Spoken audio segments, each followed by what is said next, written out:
Oh, g'day gang. This is a Nissan X-Trail. It's a 2010 model. It has an issue with the airbag warning light on the dashboard, and the whole problem is that the clock spring has gone kaput.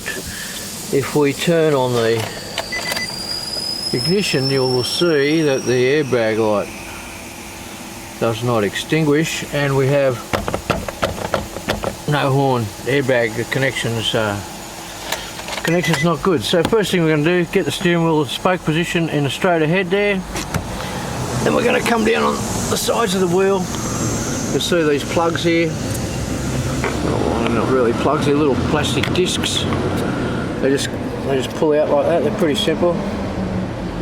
Yeah, you can see that. And then we have a Torx in there. It happens to be a 27. What can we see? Bad focus. It's a 27 anyway. So we're going to undo the Torx. There's one this side, there's one the other side, and then we can pull the airbag back. Okay, so the 227, it's a security Torx. They'll come out. As you can see, they do have a bit of Loctite on them from the factory. But once you've got that undone, these will just pull back away. Now if you feel safer to have, I hope we're not zoomed in by any chance, are we? No. If you feel safer to to disconnect the battery, then that's fine, you can do that, but the key's out of the ignition and it's not going to activate. So next move, we want to disconnect the wires. So there's a little plug down in here, and there's a plug on the back of the airbag itself, the yellow one there.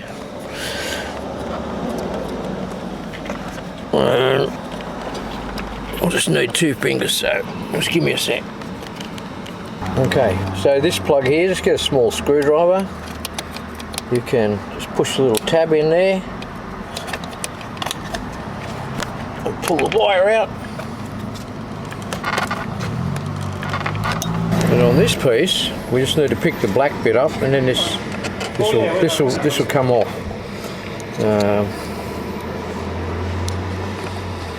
I need 2 hands. Just go gentle on it, and it'll come up. So there you can see it's all it's pulled up a ways, and all I do is just get under it with a screwdriver, small one as I've got. Just pull that black. That's a lock, and then essentially you should be able to just pick it off with your fingers like that. Easy. And now that's disconnected from the car. So no worries about airbags going off now. Luckily, I don't know if this is going to help or not. No, it's not going to help at all. But luckily, the dealer has put or the manufacturer, should I say, has got a mark there at 12 o'clock for our steering wheel straight ahead position. I'll just put a little something on the steer wheel. Make sure we don't get anything wrong. And we'll take the steering wheel away from the vehicle. Okay, so now we're at the point where, and by the way, I like to leave marks that I can easily see because my eyes are getting worse and worse. But so we leave the nut on a little bit, and if the wheel doesn't come adrift easily, you plant your foot down here and your foot down there, and you give her the beans and pull back on it as hard as you can. The nut will stop you from ending up being in the back seat. So when that comes off, oh, I've got to unpick it from there, but look at that, I didn't realise that. Get him out of there, there we go. Just putting things on the seat beside us. This is what we've got to get to, so we'll now need to take the covers off, the shrouds away. Okay, so now we've got the 2 screws undone from there. We can just take this little surround off here. It's pulled out, pretty simple. Now we can get some fingers in and separate the 2 halves. And essentially that's all that happens, just pull them apart and they separate and they come off easily like that. Now we need to get to this section here. We're going to need to undo this screw here and undo this screw here.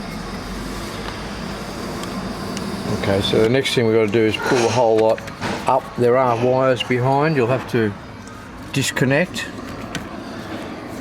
We need to pull all this up away and off the car. And they've all got little pushy, little detents. Just push them in and they come apart.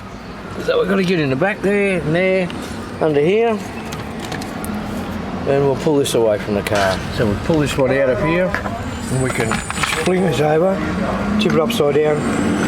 There's our little tabs on the bottom here. Undo these 3 plugs, and that's about where we're at. Okay, this is the steering wheel angle sensor, the steering wheel sensor, and we have to. We're going to take that fella out. There's 3 small screws for that. There are some little clips on the sides here. We push them in, and the switches come off.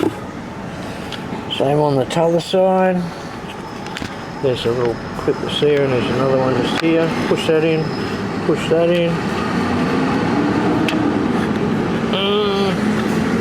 They come off. Not bad one-handed. And I think that's it. And so this is the one I've ordered from Nissan, brand new. We now need to swap the bits over. The angle sensor, which we're going to need to recalibrate once this is done.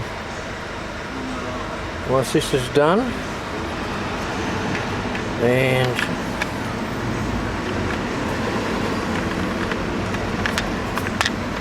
there's a little tag there that has to go in the little slot there, like so. And it's just a matter of just putting all the bits and pieces back in. Put the indicator and wipers back in there, and screw it all back together. Pretty simple. And that's what you'll have once you've done that.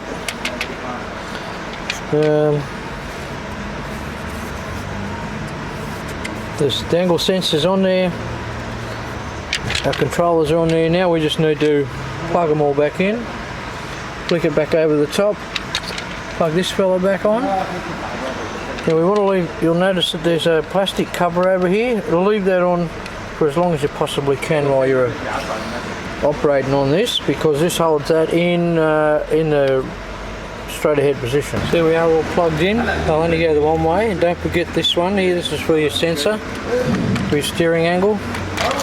We can flick him up and sit him up in the hole and screw the screws in. So the shroud's back on. This just pushes back on. This clips together like it pulled apart.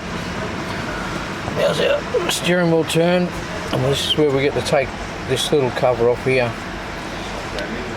At the moment you cannot physically turn that. Once this comes off here, that's freewheeling, so we've got to make sure we get it in the steering wheel ASAP, so we don't want this to turn around. And look, our marks are lined up, the steering wheel's on. This only goes on the one way. We've got that through that little hole here. That will eventually go onto the airbag, which first we're going to put the nut on. We're going to do it up nice and tight. There is a torque rating for that. I just do them up tight, but if you want to be that anal about it, you check it up. Now of course all we have is the airbag to plug back in. The yellow goes onto there. That fella plugs into there. Should be, if that's too hard for you, you shouldn't have attempted this in the first place. So let's get it all back together again. We'll turn the ignition on and we'll have a look and see that we've got a horn, and then we'll most likely have to recalibrate the straight ahead position. So we're all back together. I have the scanner plugged on, but look, straight away we have a horn now, so that's a good thing. We'll go back in, so 2010, and I'll get back to you when I get to clearing that code out. So we're on the airbag there. Codes only.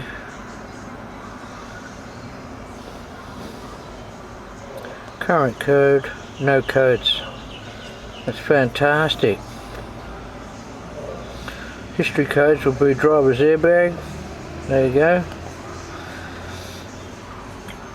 So we then now clear the codes.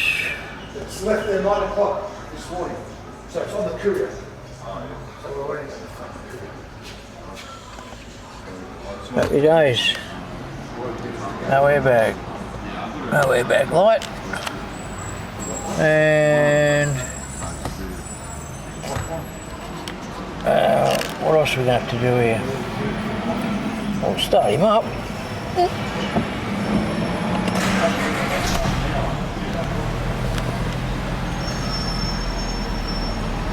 And nothing telling me there's an issue with the steering angles. So that's a good thing. There we go, we don't have to do any of that. Perfect. There you go. 2010 Nissan X-Trail Clockspring airbag removal. Have yourselves a good one. Check you later. Cheers.